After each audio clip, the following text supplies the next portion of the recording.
Hello everyone, welcome back for another Star Trek Starships collection review. I have in front of me actually something different and interesting.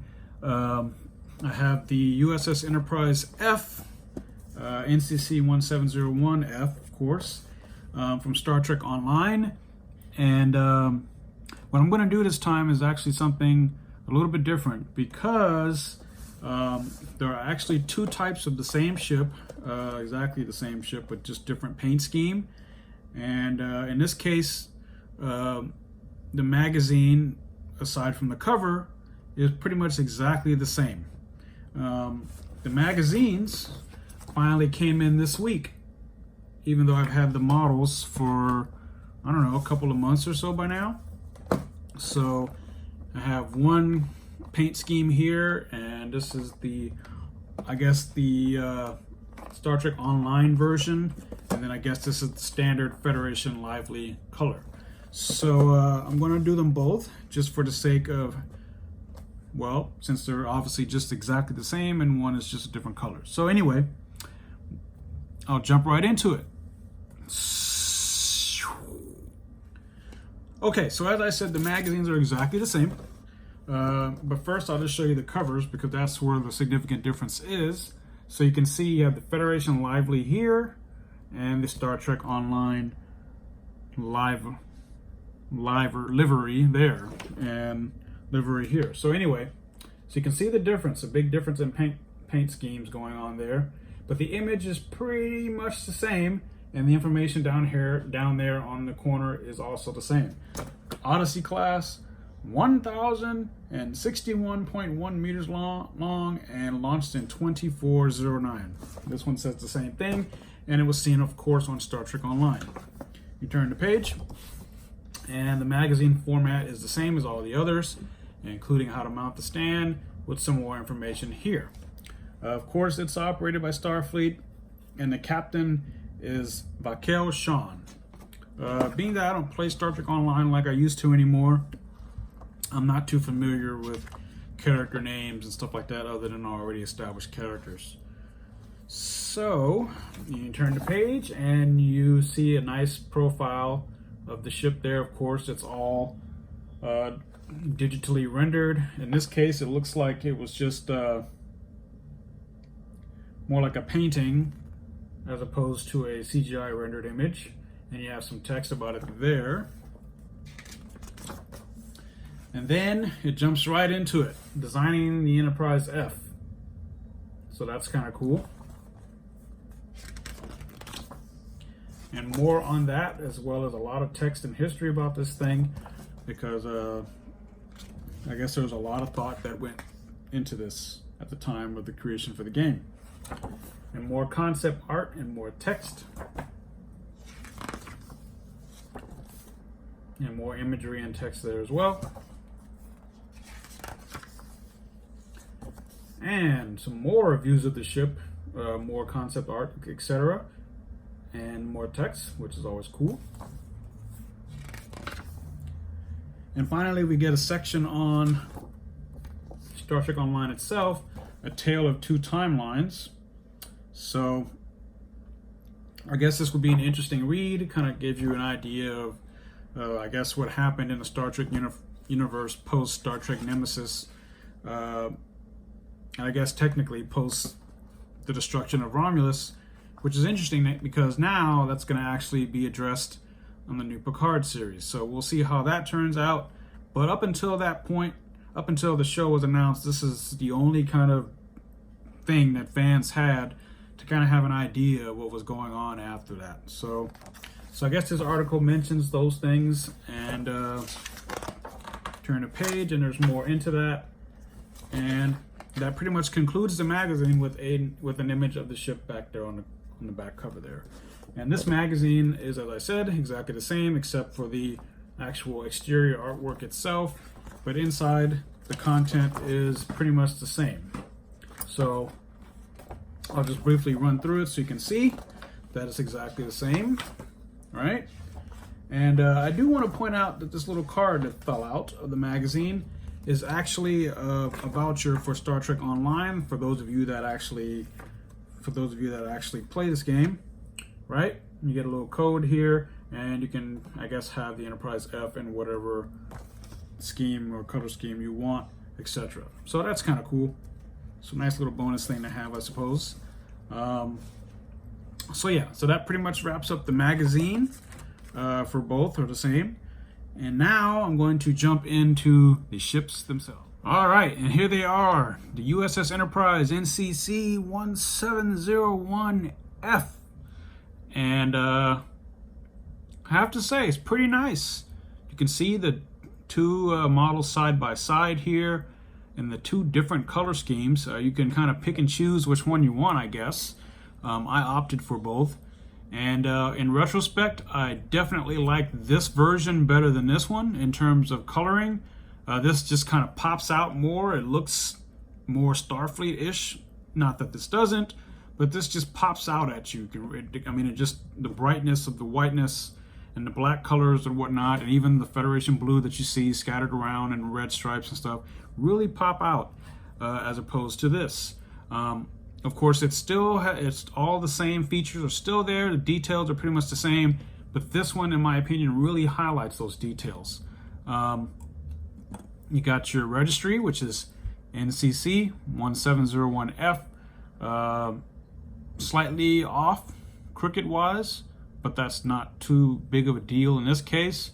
The registry is repeated on the nacelle struts there on both sides. You have your Starfleet pendant also on the inside and outside of the nacelles.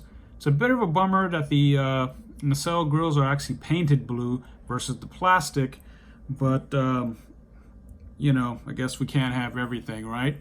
The deflector dish looks great in my opinion, and it just really pops out. You get another Starfleet stripe and pendant there. You know, so looking at the ship, you can definitely, at this model, you can definitely see and say, oh, okay, this is the lineage of the Enterprise. I can totally see it. It's definitely a younger sister of the Enterprise E, and you can definitely kind of see some of its influence in this model. It's really a shame, and I hope that maybe in Star Trek Picard, that comes out later this year, that maybe we'll get a glimpse of this ship.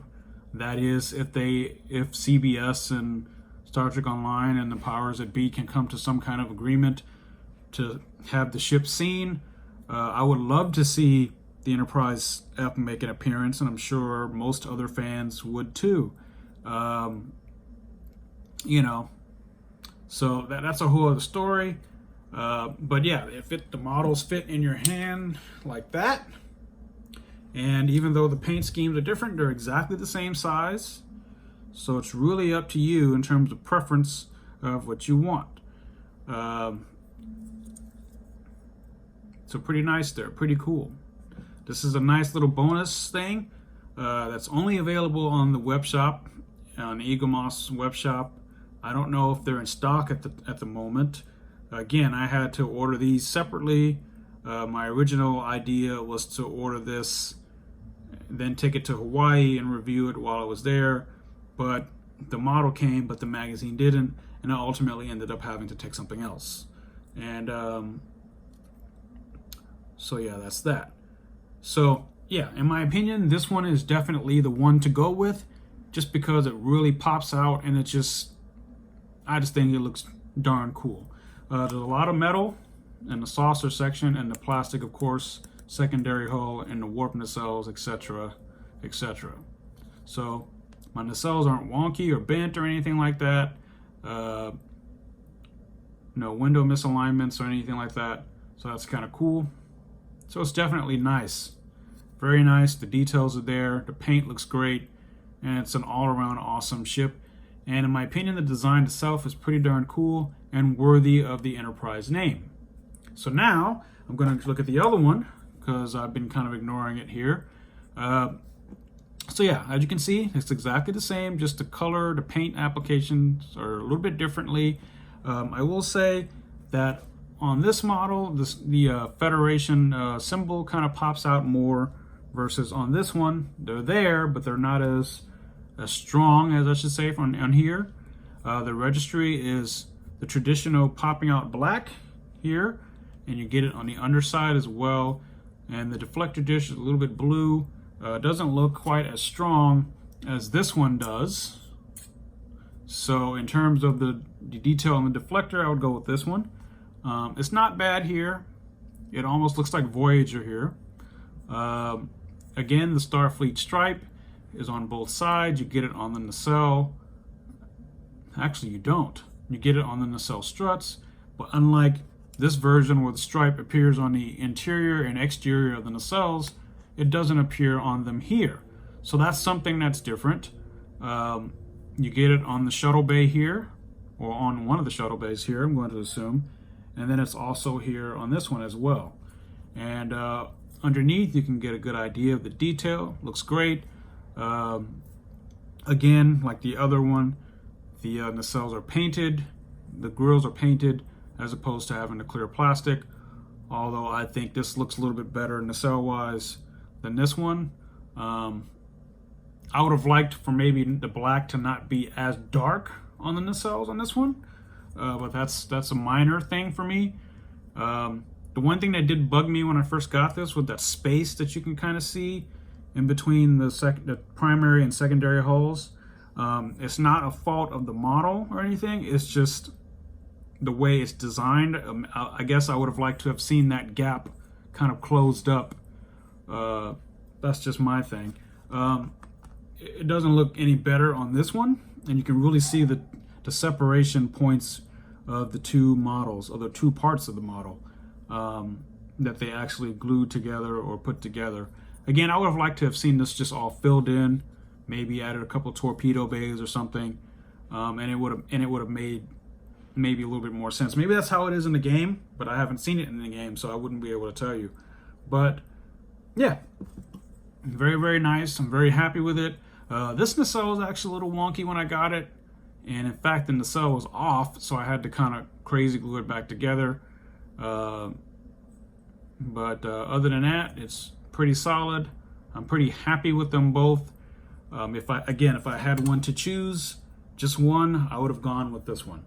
But at the time when this came out, this was the only one available, and I don't recall there being an announcement right at the time of release of this one that they were going to do this one. I think it was a little bit later on.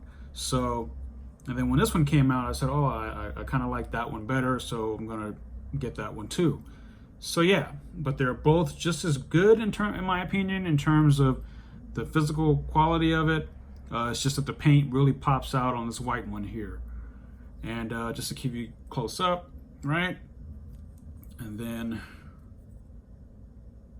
how they look, right?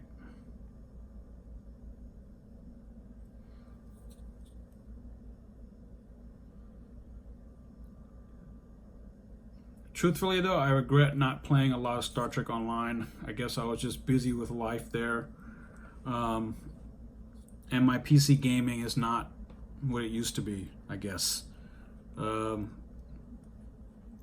yeah, I would like to, I guess, follow along the storyline or read about it.